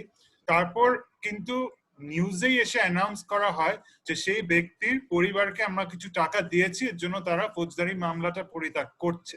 তো এখানে আপনি দেখেন সালিশও হচ্ছে এবং কোট আন কোট ক্ষতিপূরণ দেওয়া হচ্ছে। ক্ষতিপূরণটা কি ছিল এখানে? কয়েক হাজার টাকা, এবং কিসের বিনিময়ে? ফৌজদারি মামলাটাকে ফ্রাস্ট্রেট করার বিনিময়ে ক্ষতিপূরণ দেওয়া হচ্ছে। এটা কেন? এটা কখনো একটা যে দেশে আইনের বা দেওয়ানি আইনের কোন ধরনেরই প্রভাব আছে এরকম আউটকাম কখনোই দেখা সম্ভব নয়। কারণ এটা কেন সম্ভব হলো? কারণ যে ভুক্তভোগী, তার যে মূল আয় কর, সে মারা গেছে। তো তারা জানে যে আজকে যদি আমি এই 30,000 40,000 টাকা না নেই, কালকে আমি হয়তো না খেয়ে মরবো। তার চেয়ে আমি নিয়ে নেই, ফৌজদারি মামলাও যে করেছিলাম সেটাও পরিত্যাগ করে ফেলি। তো অ্যাকচুয়ালি এই ভুক্তভোগীরা এই পর্যায়ে আসলো কেন? কারণ ভুক্তভোগীদের যে দেওয়ানি আদালতে ক্ষতিপূরণ করার একটা অধিকার আছে, সেটাই তারা জানে না। এবং তারা যদি জেনেও থাকে, যে কয়েকজন ভুক্তভোগী সেটাকে বাস্তবায়ন করার চেষ্টা করেছে, তারা এখন বলে 10-20 বছর পর বলে যে এই ক্ষতিপূরণ না পেলে আমি ভালো ছিলাম, এই ক্ষতিপূরণ পাওয়ার চেষ্টা করতে গিয়ে যে আমি আরেক অপরাধের শিকার হলাম আমাদের বিচার ব্যবস্থা দ্বারা, যে আমাকে এত হয়রানি করলো, এত দৌড়াদৌড়িতে আমার যেতে হলো, এত বাড়তি খরচ হলো। তো এটা কেন হচ্ছে? কারণ আমাদের দেশে যদি টর্ট মামলা করা হয়, 10 বছর বোধহয় লেগে যায় শুধু বিচারকদেরকেই বুঝানো যে এরকম একটা মামলা করা সম্ভব, এরকম একটা দায়বদ্ধতা থাকা সম্ভব। তো এবং অপর পক্ষ তখন ইচ্ছা মতো সিভিল প্রসিজার কোডের অধীনে যেসব অ্যাবিউজ করা যায় ওগুলোর চ্যালেঞ্জ করতে থাকে, মেইনটেনেবিলিটির চ্যালেঞ্জ করতে থাকে। তখন বারবার ভুক্তভোগী পক্ষ আইনজীবীর বুঝাতে হয় যে কেন এই মামলাটা মেইনটেনেবল, কেন এই টর্ট আইন বলে কিছু আছে, কেন এখন এই বিচারকও বা কেন সেই বিচারের স্থানে বসলো কিন্তু জানে না যে টর্ট আইন কি। কারণ সেও যখন হয়তো বিশ্ববিদ্যালয় ছিল, তার টর্ট আইনের ক্লাসে বলা হয়েছে ও বাংলাদেশে টর্ট আইন বলে কিছু নাই, এই বলেই লেকচার শুরু, এই বলেই লেকচার শেষ। তো এখন এই কারণেই টর্টের যে সচেতনতা, এটা না বাড়লে আপনি দেখছেন এটার একটা ফৌজদারি বিচারের উপরও কিন্তু প্রভাব পড়ছে। কারণ দেওয়ানি আদালতে হকটা বাস্তবায়ন করা এত কঠিন বা এত মানুষের অজানা যে সে ফৌজদারি মামলা করলেও তাকে কোট অ্যান্ড কোট ক্ষতিপূরণ দিয়ে সেটাকে পরিত্যাগ করে দেওয়া হচ্ছে। তো তাহলে আপনিই বলেন যে টর্ট আইন যদি এখানে থাকতো, তাহলে কখনোই এই ধরনের সালিশ অন্তত আমাদের এই জীবনে দেখতে হতো না, যেখানে একজন ভুক্তভোগী কয়েক হাজার টাকার জন্য সালিশ বলে ফৌজদারি মামলাকেও তারা খারিজ করে ফেলছে। সো এটা টর্ট আইন থাকলে যেটা হতো যে ভুক্তভোগী বলতো যে আমি তো তোমার বিরুদ্ধে ফৌজদারি মামলাও করব, তোমার বিরুদ্ধে ফৌজদারি বিচারও চাইবো এবং দেওয়ানি আদালতে ক্ষতিপূরণও চাইবো, এবং এটা আমার আইনগত অধিকার। কিন্তু সেই পর্যায়ে আমরা যেতে পারি না। এটা এত বেসিক, এত কি বলবো ফান্ডামেন্টাল একটা অ্যাসপেক্ট, কিন্তু এই চিন্তা সেই জায়গায় তো দূরে থাক, সেই চিন্তাতেই আমরা যেতে পারি না। এবং এটার প্রকাশ তো এই আলোচনায় আমাদের এসেছে যে আমরা এইভাবে বিচার চাওয়া যে দুই ভাবে চাওয়া যায়, কারণ দুই বিচারের দুই উদ্দেশ্য। দেওয়ানি আদালত বা টর্ট আইনের উদ্দেশ্য হচ্ছে প্রতিকার, এবং ফৌজদারি আইনের উদ্দেশ্য হচ্ছে শাস্তি। দুইটা তো ভিন্ন, এবং দুই পক্ষের বিরুদ্ধে হতে পারে। আপনি ফৌজদারি মামলা করেন অপরাধকারীর বিরুদ্ধে, কিন্তু দেওয়ানি আদালতের মামলাটা বা টর্ট আইনের মামলা আপনি করবেন প্রতিষ্ঠানের বিরুদ্ধে। প্রতিষ্ঠানকে আপনি কখনোই ফৌজদারি আইনের অধীনে দায়ী করতে পারবেন না। এটা ফৌজদারি আইন কখনোই সৃষ্টি করা হয় নাই প্রতিষ্ঠানদেরকে দায়ী করার জন্য, সেটা টর্ট আইনটার সৃষ্টি হয়েছিল সেই প্রতিষ্ঠানদেরকে দায়ী করার জন্য। কিন্তু আমাদের দেশে টর্ট আইন না থাকার কারণে বা তার টর্ট আইনের সচেতনতা এবং প্রচার না থাকার কারণে প্রতিষ্ঠানরা ইচ্ছা মতো জীবন ক্ষতি, মানুষ ক্ষতি, পরিবেশ ক্ষতি, যত ধরনের ক্ষতি করা সম্ভব ক্ষতি করেই চলছে, লাভ করেই চলছে। কিন্তু দায় হচ্ছে শুধু এক ব্যক্তি, ওই ব্যক্তি।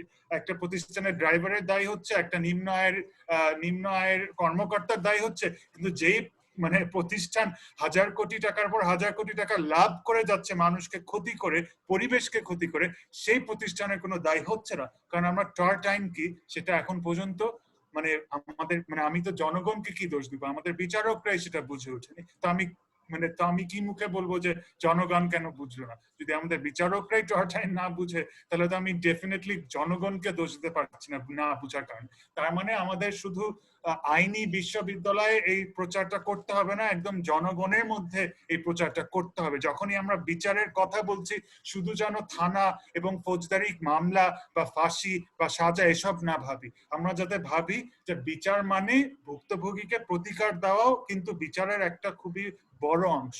তো এগুলো হয়তো তাহলে আলোচনার মাধ্যমে এবং শিক্ষার মাধ্যমে আনলে একটা পরিবর্তন আসবে। জি, আমরা প্রায় একদম শেষ পর্যায়ে, অনেক ভাইয়ের কাছে শেষ মন্তব্য শুনবো। আর আরেকটা ব্যাপার, সেটা হচ্ছে যেহেতু পেশাটাই আসলে খুব বেশি গুরুত্বপূর্ণ, মানে এটা বারবার কথার মধ্যে এসছে এবং আপনি বলেছেন যে মানে আমরা যখনই, এবং তাকবীর ভাইও বলেছেন যে আমরা যখনই কোনো রকম এরকম অবহেলায় মৃত্যু ঘটে যাচ্ছে, আমরা চিকিৎসকদেরকে গিয়ে একরকম মারা বা মানে বিচারটা এরকম একটা বিচার হয়ে যাচ্ছে যেটা হচ্ছে আমরা সুস্থ মস্তিষ্কে নাই, অথবা খুব রেগে আছি বা এরকম, কিন্তু বিচারটা রেশনাল হওয়া খুব বেশি গুরুত্বপূর্ণ। আমরা কয়দিন আগে আদালতে এরকম একটা মামলার খবর দেখলাম যে এরকম আইনজীবীদের সুরক্ষার জন্য, তো আসলে আইনজীবী, চিকিৎসক, মানে এরকম মানুষজন যখন সুরক্ষার অভাবে থাকেন, তখন আসলে জনগণ অনুচ্ছেদ 7 অনুযায়ী দেশের মালিক বটে, কিন্তু তারা তো আসলে এই অ্যাক্সেস গুলা পান না। তো তাদের ব্যাপারে এই ব্যাপারটা যদি আপনি কিছু বলতেন, এবং সবশেষ মন্তব্য আজকের বিষয়। ফার্স্ট অফ অল কোনো পেশাজীবীর সুরক্ষার প্রয়োজন পড়ে না যদি তাদের পেশাটাকে তারা ঠিক মতন করেন। বেসিক্যালি প্রবলেমটা হচ্ছে কি, মব জাস্টিসের দিকে চলে যাচ্ছি আমরা, রাইট? যে এখানে ডাক্তারের দোষ মনে হলো একজনের, যে ডাক্তার কেন আমাকে ওই মুহূর্তে মানে আমার পেশেন্টের পাশে আমাকে দাঁড়াইতে দিল না কেন, এই কারণেও পিটাইছে, মানে মারামারি হয়েছে, এটাও আমরা দেখেছি, right? So this are not right. চিকিৎসকদের সুরক্ষা বলতে বলা হচ্ছে যে তাদেরকে যেন কেউ গায়ে হাত না দেয়। ভাই, এটা তো কোনো মানে আইন করে কি আপনি বন্ধ করতে পারবেন নাকি? আইন করলে কি হবে? হোল আইডিয়া ইজ যে স্বাস্থ্য সেবাটার ব্যাপারে যে টোটাল যে আইডিয়াটা রয়েছে সেটার ব্যাপারে একটা কোনো জিনিস আসতে হবে। আমাদের এখানে যে মেডিকেল স্বাস্থ্য সেবার ব্যাপারে, যে স্বাস্থ্য সেবা না মানে মেডিকেল সাইডের জন্য যে ল গুলো রয়েছে, সেগুলো হচ্ছে মেডিকেল কলেজ কিভাবে তৈরি করা হবে, কিভাবে রান করা হবে, সেগুলো ব্যাপারে, not on how treatment should be done, not on how proper steps to be taken. ঠিক আছে, এটা সম্পর্কে লোকজন জানে কিছু জানে। Same about lawyers. আরে আইনজীবীর সুরক্ষার মানেটা কি রে ভাই? আমি যদি আমার কি বলে যদি উল্টাটাও যদি তাহলে বলি, তাহলে ক্লায়েন্ট সুরক্ষা আইন করতে হবে। বিকজ আমি নিজে একজন লয়ার হিসেবে বলতে পারি, there is about 80% lawyers of this country যারা প্রবাবলি তাদের ঠিক মতন হয়তো কি বলে যে তার ক্লায়েন্টকে সেবা দেন না।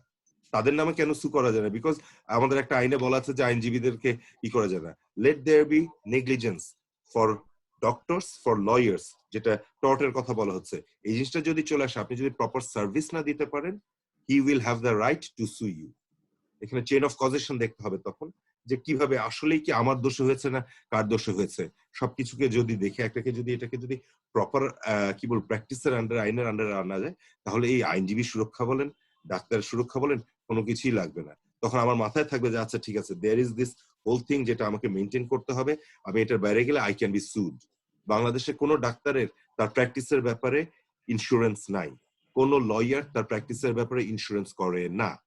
But if you go to America or England, one of the biggest insurance businesses, doctors insurance, not যে medical insurance না, ডাক্তার তার প্র্যাকটিসের সময় ইনসিওর করেন যে আমার যদি করার সময় কোনো ভুল হয় তাহলে what will be the effect of it, তারা সেটা জেনে করছেন। লয়ারদের, সেটা আমি এলএলসি বলি বা এলএলপি বলি, whatever way I tell you, name it, প্রত্যেককে ইন্স্যুরেন্স করতে। আমাদের লয়ারদের, আমার কোনো দায়বদ্ধতা আছে আমার ক্লায়েন্টের কাছে? আমার ক্লায়েন্ট এসে আমাকে কেস দিয়ে যায়, আমি যদি তার ফাইল টাকা নিয়ে সারা বছর নাও দেখি, তাও ওই ক্লায়েন্ট আমার নামে এসে কিছু করতে পারে। লেট দেয়ার বি, যদি আইনজীবী সুরক্ষা আইন দরকার করা হয়, I am very sorry to say, তাহলে ক্লায়েন্ট সুরক্ষা আইন আগে করতে হবে। এখানে আসলে আমার একটু বক্তব্য আছে জায়েদ। বিষয়টা হচ্ছে যে আপনি যখন কোন একটা পেশাজীবীর নেগলিজেন্সকে বিচার করতে যাবেন, তখন সেই পেশাজীবীর করণীয় কি এবং তার দায়িত্বগুলি কি, সেই ব্যাপারটিকেও কোয়ান্টিফাই করতে হবে। কেননা নেগলিজেন্স একটা পারসেপশন। ফলে আপনি কিভাবে নেগলিজেন্সটাকে বিচার করবেন, এই বিষয়টা জানতে হবে। এক, দুই হচ্ছে তার সেবা দেওয়ার যে পরিবেশ এবং অন্যান্য বিষয়গুলি, সেগুলি নিশ্চিত করতে হবে। আজকে যদি আপনি বাংলাদেশে হেলথ ইন্স্যুরেন্সও কিন্তু নাই, বাংলাদেশে খুব ভালো হেলথ ইন্স্যুরেন্স প্রক্রিয়া আছে, যে প্রক্রিয়া রোগী অসুস্থ হলে সে কোথাও গিয়ে তার আর্থিক সুবিধা পেতে পারে, এই ব্যাপারটাও কিন্তু নাই। আবার এটাও নাই যে ডাক্তার যদি কোনো ভুল করে থাকেন তাহলে তাকে তার আর্থিক দণ্ড এটা কোর্ট যদি রায় দিয়ে দেয় সেটা ইন্স্যুরেন্স কোম্পানি দেখবে, সেরকম কোনো বিষয় নাই। ফলে আমাদের এখানে আসলে কোনো কিছুই নাই, কোনো কিছুই নাই। এই না থাকাটার একটা সুবিধা আছে, সেটা হচ্ছে আমরা চাইলে, হ্যাঁ আমরা চাইলে exactly we can start from scratch. আমরা সারা পৃথিবীর সব ভালো মন্দ যা আছে এই পর্যন্ত বিচার বিবেচনা করে আমরা একটা খুব ভালো সিস্টেম দাঁড় করাতে পারি যেটা অন্যরা আমাদেরকে অনুসরণ করবে। আমাদের সবচেয়ে বড় সমস্যাটা হচ্ছে আমরা না স্বীকার করি যে আমাদের কোনো ঝামেলা আছে এবং সেই ঝামেলা দূর করারও চেষ্টা করি না, এবং আমরা সবসময় অন্যকে অনুসরণ করতে পছন্দ করি। ইংল্যান্ডে কি হয়েছে দেখেন তো, এটা করে দেন। আমেরিকায় কি হয়েছে দেখেন তো, সেটা করে দেন। এইভাবে কোনো জাতীয় মানে স্বার্থে কোনো কিছু করা সম্ভব না। আমার স্বার্থটা আমাকে বুঝতে হবে। আজকে মেডিকেল নেগলিজেন্স নিয়ে যখনই কথা ওঠে বলে যে ডাক্তারের ভুলে রোগী মারা গেছে, কিন্তু ডাক্তার কোথায় ভুল করেছে এইটা আপনি কিভাবে ধরবেন? এটার তো কোনো প্রক্রিয়া নাই। ফলে ডাক্তারের ভুল কে ধরে? ধরে সাংবাদিক। সাংবাদিক তো ডাক্তারের ভুল দূরের কথা, সে তার নিজের ভুলই ঠিক মতো ধরতে পারে না। ধরেন এমন একজন সাংবাদিক সে লিখেছে, যেমন আমি একটা উদাহরণ দিই, কয়েকদিন আগে এসেছিল যে ডাক্তার না থাকায় রোগী একটা অটো রিকশার মধ্যেই সন্তান প্রসব করলো। কিন্তু মুশকিলটা হচ্ছে যে অটো রিকশার মধ্যে সন্তান, অটো রিকশায় কি ডাক্তার থাকবে? অটো রিকশায় কি ডাক্তার থাকবে? না, থাকবে না। এক, দুই হচ্ছে অটো রিকশা নিয়ে সে যখন রওনা দিয়েছে, সন্তান কিন্তু প্রসব হয়েছে একটা রাস্তায়, রেল ইন্টারসেকশনে। একটা রেলগেট পড়ে গিয়েছিল এবং রেলগেটটা পড়ে যাওয়ার ফলে হ্যাঁ ওইখানেই সন্তান প্রসব হয়েছে। এখন প্রশ্নটা তো অন্য জায়গাতে। আমরা কি এটা বিবেচনা করেছি যে যে ভদ্র মহিলা রওনা দিয়েছিলেন ওই সিএনজিতে করে বা অটো রিকশায় করে, কোন সময় রওনা দিয়েছিলেন, কত দূরত্ব ছিল, রেলগেটটা কত ঘন্টা বা কত মিনিট পড়েছিল, রেলগেট তুলে নেওয়ার পরে কেন সেইখানেই সন্তান প্রসব হয়ে গেল? কিন্তু বলা হলো কি ডাক্তার ছিল না বলে এটা হয়েছে। আসলে কিন্তু বিষয়টা তা নয়। ফলে এই যে ইন্টারপ্রিটেশন, লিগ্যাল ইন্টারপ্রিটেশন কিন্তু ভিন্ন হবে। লয়ার আদালতে যখন যাবেন, একটা জিনিস যেটা বলছিলাম যে চেইন অফ কজেশনের একটা ব্যাপার আছে।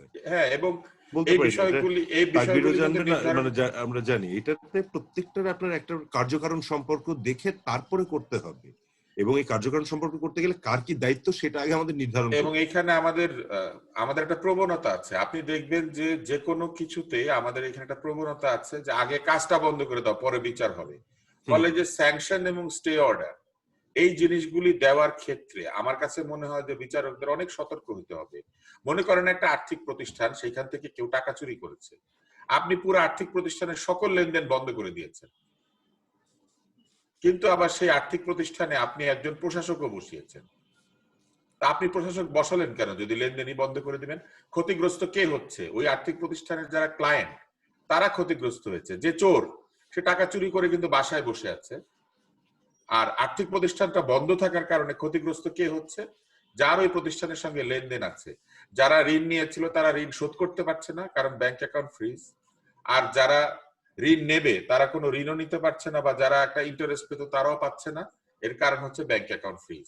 কিন্তু যে চুরি করেছে তার কিন্তু কোনো সমস্যা নাই, সে ওই চুরির টাকা দিয়ে উকিল ঠিক করে আদালতে গিয়ে নিজের জামিন নিচ্ছে, সে আদালতে গিয়ে নানান ধরনের সুবিধাদি নিচ্ছে, সে ওই টাকা দিয়ে আমরা দেখেছি জেলখানার মধ্যে সব রকমের সুবিধা পাচ্ছে। হ্যাঁ, তাহলে ওই স্টে অর্ডারটার ভ্যালুটা কি হলো? স্টে অর্ডারটা কার ক্ষতি করলো? স্টে অর্ডারটা সাধারণ মানুষের ক্ষতি করলো যে ওই প্রতিষ্ঠান থেকে সুবিধা নিচ্ছিল, অথবা সাধারণ ব্যক্তির ক্ষতি করলো যে ওই প্রতিষ্ঠানে চাকরি করতো। যারা চাকরি করতো তাদের চাকরি চলে গেল। তুষার ভাই, ঘটনাটা হচ্ছে যারা চাকরি করতো তাদের বেতন দেওয়ার জন্য অ্যাডমিনিস্ট্রেটর রাখা হয়। হ্যাঁ, প্রবলেম হয় যে তারা দেখে যে এখান থেকে আর টাকা বার হচ্ছে না, তারা চাকরি ছেড়ে অন্য জায়গায় চলে যায়।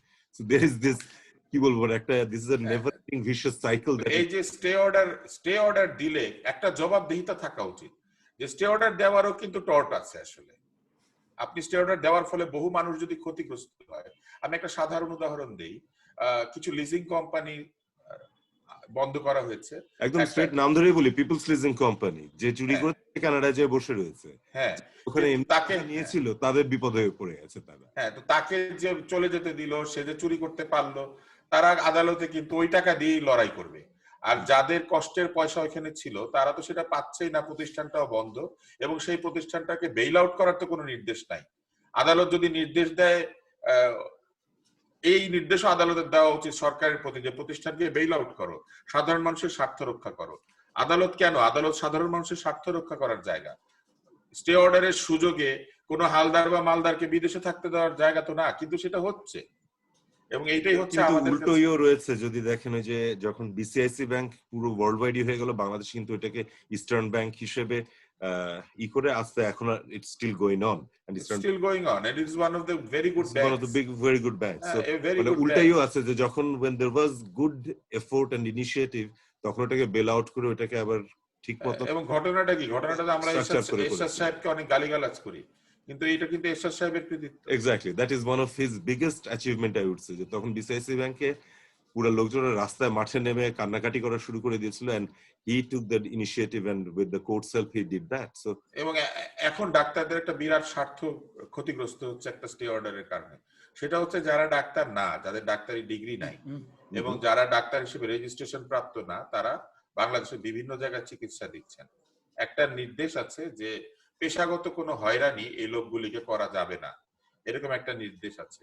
কিন্তু পেশাগত, হ্যাঁ, এটা একটা রিট করেছে তারা, এই কোয়াকরা একটা রিট করেছে আদালতে, এবং সেই রিটের একটা অবজারভেশন আছে যে যতক্ষণ পর্যন্ত এই রিটের মীমাংসা না হয় ততক্ষণ পর্যন্ত যারা রিট করেছেন তাদেরকে কোনো পেশাগত হয়রানি করা যাবে না। মুশকিল হচ্ছে পেশাটাই তো ওনারা নকল সার্টিফিকেট দিয়ে করছেন, ওনাদের তো পেশাতে থাকার অধিকার নেই। হ্যাঁ, কিন্তু এই বিষয়টি আছে, এবং আমি আপনাদের আমি আপনার কাছ থেকে কেসের নাম্বারটা নিব, রেফারেন্স এবং এই আইনের বলে ওনারা যেটা করেন, র‍্যাব, পুলিশ বা কেউ যদি গিয়ে তাদেরকে চ্যালেঞ্জ করে যে আপনি আসল ডাক্তার না, উনি ওটা বের করে দেখিয়ে বলেন যে আমাকে পেশাগত হয়রানি করা যাবে না। আমি নামের আগে ডাক্তার লিখবো কি লিখবো না এটা পরে হিসাব হবে, কিন্তু নামের আগে ডাক্তার লেখাটা কিন্তু ইম্পর্টেন্ট না। নামের আগে কে ডাক্তার লিখতে পারবে এটা বিএমডিসির আইনে পরিষ্কার করে বলা আছে, এবং বিএমডিসির আইন কিন্তু একটা আইন, এটা কিন্তু কোন একটা সাধারণ নিয়ম না। এখানে বলা আছে যে এমবিবিএস এবং বিডিএস ডিগ্রিধারী ছাড়া নামের আগে কেউ ডাক্তার লিখবে না। কিন্তু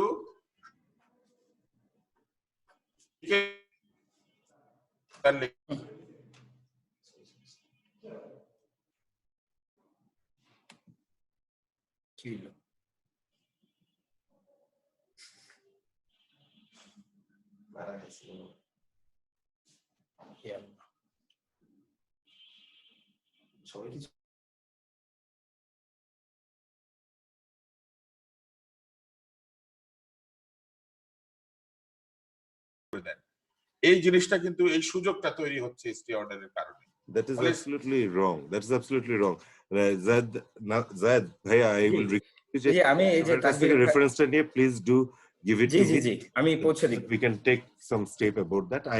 We had no idea about. এবং উত্তরাতে একটা প্রতিষ্ঠান আছে, তারা 10 লক্ষ টাকা নিয়ে লোকজনকে প্রথমে ডাক্তারি সার্টিফিকেট দিচ্ছে, তারপরে আবার একটা নিজেরাই নিজেদেরকে কাউন্সিল নাম দিয়ে একটা রেজিস্ট্রেশন নাম্বারও দিয়ে দিচ্ছে, এবং এইভাবে তারা 10,000-এর বেশি লোককে বাংলাদেশে ডাক্তার বানিয়ে দিচ্ছে।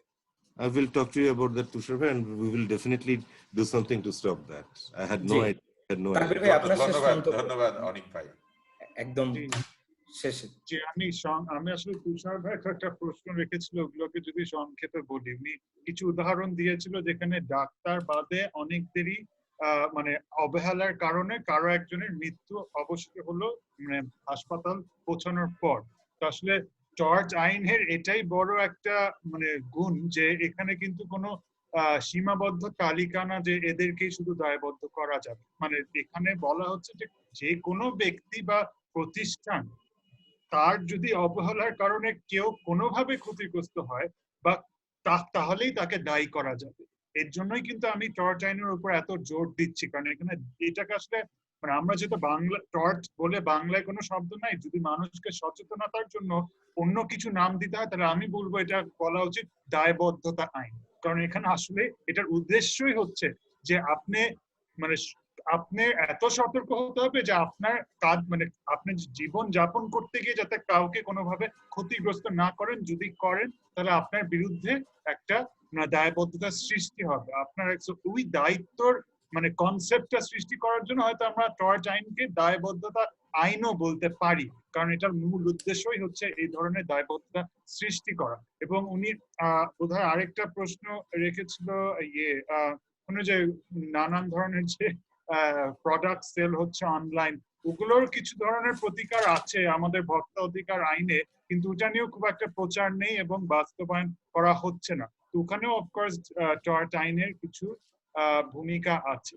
সো মানে তাহলে মূল যে কথাটা যে, এবং মানে শুধু দায়বদ্ধতা শুধু মানে নাগরিক বা মানে প্রাইভেট ইন্ডিভিজুয়ালস কিন্তু না, এখানে কিন্তু রাষ্ট্রেরও একটা দায়বদ্ধতা আছে।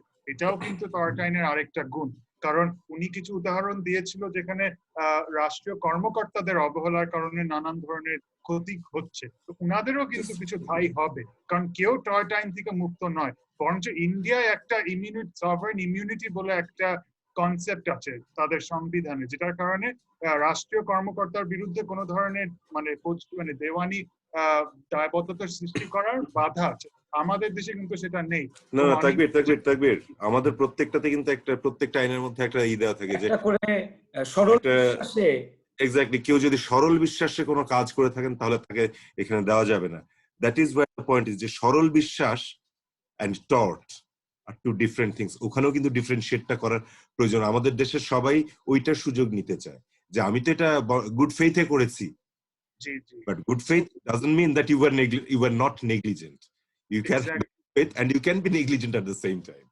এবং জিহাদের কেসের কথা যেটা অনেক ভাই বললেন, ওখানে কিন্তু আমাদের আদালত স্পষ্ট এই কথাটা বললো যে ইন্ডিয়াতে সভারেন ইমিউনিটি থাকা সত্ত্বেও তারা তাদের রাষ্ট্রকে নানান ভাবে দায়ী করেছে, আর আমাদের দেশে সেই সভারেন ইমিউনিটি নেই, তাও আমরা মানে এই যে নানান ধরনের পাবলিক বডিজদের নেগলিজেন্সের জন্য দায়ী করতে পারিনি, কারণ ওখানে ছিল রেলওয়ে এবং ফায়ার সার্ভিসেস অথরিটি। জি,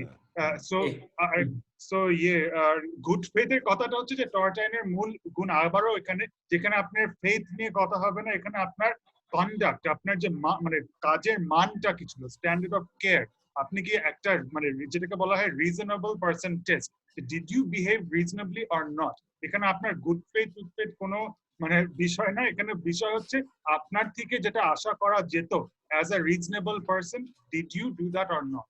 তো সেখানে আপনি যদি আনরিজনেবল হয়ে থাকেন, আপনি যদি অবহেলা করে থাকেন, আপনার যদি গাফিলতি থেকে থাকে, তাহলে আপনি সেই পরীক্ষাটা পাস করবেন না এবং আপনি দায়ী হবেন। তো সেটাই হচ্ছে মানে আমি বলবো এই কারণেই আমাদের টর্চ আইনের উপর অনেক অনেক অনেক জোর দেওয়া উচিত এবং অনেক অনেক জোর দেওয়ার সুযোগ আছে। জি, ধন্যবাদ। আমরা প্রায় শেষ পর্যায়ে চলে এসেছি। আমি যদি আমার আলোচকরা আজকে বিভিন্ন ভাবে জাতীয় পর্যায়েও আজকে যে বিষয় ছিল আসলে একটা আরেকটার সাথে সম্পৃক্ত, কিন্তু শেষে যদি মোদ্দা কথা এটা বলি যে বাংলাদেশটা তৈরি হয়েছিল জবাবদিহিতা নেবার জন্য, দায়বদ্ধতা প্রতিষ্ঠা করবার জন্য। যারাই দায়িত্বশীল জায়গায় থাকবেন তারা জনগণের কাছে জবাবদিহি করবেন। আমরা যদি সংবিধানকে হৃদয়ঙ্গম করি, আমরা যদি আমাদের স্বাধীনতার ঘোষণাপত্রকে হৃদয়ঙ্গম করি, তবে এটা স্পষ্ট। সুতরাং আমরা বিভিন্ন ধরনের দলীয় রাজনীতিতে মানুষ সম্পৃক্ত থাকবে, কিন্তু যখনই দলের সাথে যদি জনগণ এবং রাষ্ট্র এবং অন্যান্য যে সাংঘর্ষিক অবস্থা তৈরি হয়, তবে অবশ্যই আমরা যেন দলকে বেছে না নিয়ে আমরা যেন সংবিধানকে, রাষ্ট্রকে এবং জনগণকেই বেছে নেই, তবেই বোধহয় বাংলাদেশ টিকবে এবং তবেই বোধহয় আমাদের আমাদের যে কাঙ্ক্ষিত লক্ষ্য, সেই লক্ষ্যে আমরা ইনশাল্লাহ পৌঁছাতে পারবো। আপনাদের তিনজনকে অসংখ্য ধন্যবাদ। আজকের মতো আমাদের আয়োজন এখানেই শেষ করছি।